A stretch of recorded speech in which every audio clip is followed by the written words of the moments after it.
সবাইকে নমস্কার জানিয়ে আরও একটি নতুন ভিডিও নিয়ে হাজির হয়েছি আপনাদেরই চ্যানেল ট্রাভেল উইথ সুদীপ্ততে।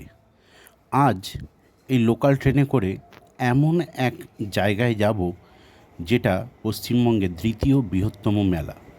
চলুন বেরিয়ে পড়ি। মেছেদা থেকে ট্রেনে করে প্রায় 60 কিলোমিটার চলে এলাম জকপুর রেল স্টেশনে।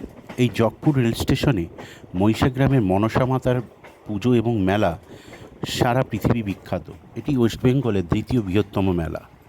কথিত আছে এখানে কোনো মানুষ হারিয়ে গেলে বা কোনো পশু যদি হারিয়ে যায় গৃহপালিত, তাদের ব্যবহার্য জিনিস মায়ের কাছে মানত করে যদি রেখে দিয়ে আসা যায়, তাহলে তাদেরকে হারানো লোকদের ফিরে পাওয়া যায়। এবং আরও নানা রকম পৌরাণিক কাহিনী এই সমস্ত মেলাকে নিয়ে আছে।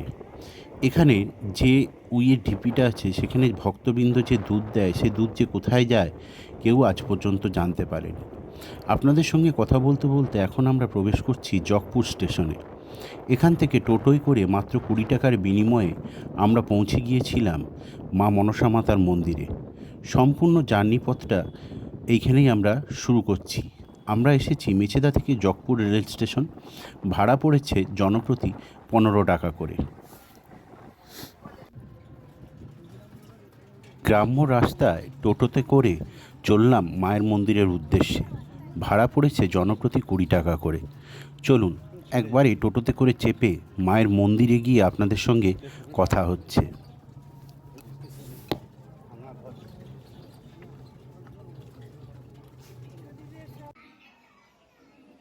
এখন একবারে আমরা মন্দিরের দ্বার প্রাঙ্গণে। যেহেতু মেলা শুরু হবে তাই চতুর্দিকে সাজো সাজো রব। মেলার বহর দেখে মনে হচ্ছে প্রায় 4 থেকে 5 কিলোমিটার এলাকা জুড়ে মেলা বসে। মেলায় প্রবেশের আগে আরেকটা কথা বলে রাখি, এখানে প্রত্যেক শনি মঙ্গলবার প্রচুর বড় করে পূজা হয় এবং পুজোর যে সামগ্রী সেগুলো আপনারা এখানে নানা রকম দোকান আছে, সেখান থেকে দরদাম করে কিনে নেবেন। কিন্তু এরা কিন্তু অনেকে ঠকিয়ে দিতে পারে বা ঠকায়। আমিও যেরকম ঠকে গেছি কিনতে গিয়ে। তাই আপনারা কিন্তু দরদাম করে, অনেক দোকান আছে সেই দোকানগুলো দরদাম করে কিনবেন। 50, 100, 150 এরকম মূল্যে কিন্তু পুজো পাওয়া যায়। কিন্তু আবারও বলছি, পুজো দরদাম করে কিনবেন, না কিনলে কিন্তু ঠকতে পারেন। তো যা হোক, এবার চলুন মন্দিরের ভেতরে প্রবেশ করা যাক। মন্দিরের ভিতরে প্রবেশ করলাম। এখানে মন্দিরের কিন্তু কোনো ছাদ নেই, মা ছাদ হতে দেননি। খুবই জাগ্রত মা। তো দেখুন এখানে মন্দিরে যেটা মনসা হিসাবে পুজো করা হয়, সেখানে ওই যে দেখতে পাচ্ছেন দূরে উইয়ের ঢিপি, ওটা কংক্রিট দিয়ে যদিও এখন তৈরি করা হয়েছে, ওটাই হচ্ছে মনসা মাতা হিসাবে পুজো করা হয়। আর এখানে দেখুন মনসা মায়ের পদ্মফুল। আমরা জানি যে মনসা মা পদ্মফুলের অধিষ্ঠাত্রী। এখানে মনসা মায়ের পদ্মফুল এবং ওই উইঢিপি এখানে পরিষ্কার করা হচ্ছে। প্রত্যেক দিনই প্রায় এরকম ভিড় হয়ে থাকে এই মেলার বা এই মন্দিরে। মন্দিরটি সবথেকে পশ্চিমবঙ্গের, আমার মনে হয় পশ্চিমবঙ্গের সবথেকে বড় মনসা মন্দির।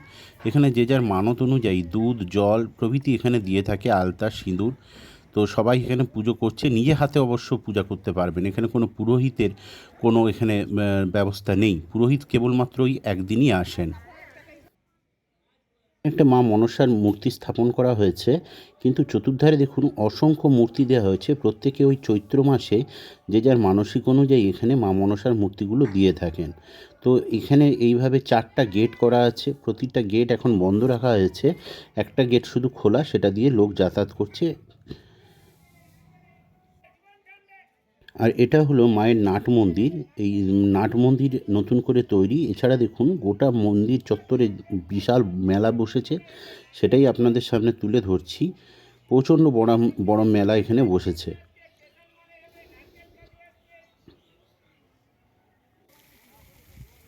এই হলো মায়ের কুণ্ড। বিশাল বড় পুকুর, খুব সুন্দরভাবে বাঁধানো, চতুর্ধারে দেখতে অপূর্ব সুন্দর লাগছে। এটা থেকে সম্পূর্ণ মেলাটা কতটা এলাকা জুড়ে দেখতে লাগছে সেটাই এবার আপনাদেরকে দেখিয়ে দিচ্ছি। ট্রেন থেকে দেখুন শুধু দূর দূরান্ত জুড়ে শুধুমাত্র সবুজ ধান ক্ষেত, এবং সবুজ ধান ক্ষেতের পাশেই এই এত বড় মেলা। কথিত আছে এইখানে এই ট্রেন যখনই যায় তখন এর গতি কিছুটা ধীর করে দেওয়া হয়। আর এই মেলার দিনগুলো অর্থাৎ এই মঙ্গলবার এইখানে কিন্তু ট্রেন দাঁড়িয়ে যায় এবং সবাই এই মাঠ দিয়েই যাতায়াত করে। ঐতিহ্যবাহী এই মনসা মাতার মন্দিরের মেলা এই মঙ্গলবার থেকে শুরু হচ্ছে, তাই যারা দেখতে চান তারা অবশ্যই মা মনসার মেলাতে চলে আসুন। মেলা শুরু হয়ে গেছে, আপনাদের সত্যি ভালো লাগবে, আর মা এখানে সবার মনস্কামনা পূর্ণ করে থাকেন।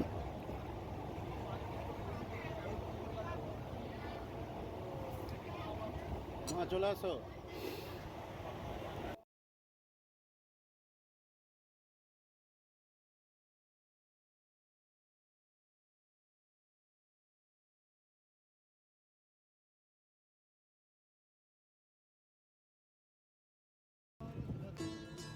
পুজো দেওয়ার পর মেলা থেকে ধীরে ধীরে আবার টোটোতে করে ফিরে চললাম জগপুর স্টেশনের উদ্দেশ্যে।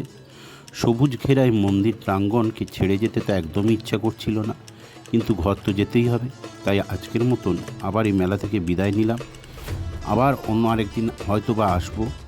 তো সবাইকে আবার নমস্কার জানিয়ে আজকের মতন এই ভিডিও থেকেও বিদায় নিলাম।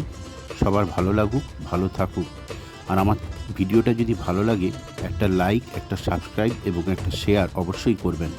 আপনাদের একটা সাবস্ক্রিপশান আমাকে আরও আগে অন্যান্য নানা রকম ভিডিও করতে উদ্বুদ্ধ করবে। তাই আপনাদের কাছ থেকে বিদায় নিয়ে চললাম আজকের মতন। সবাই সুস্থ থাকবেন, ভালো থাকবেন। নমস্কার।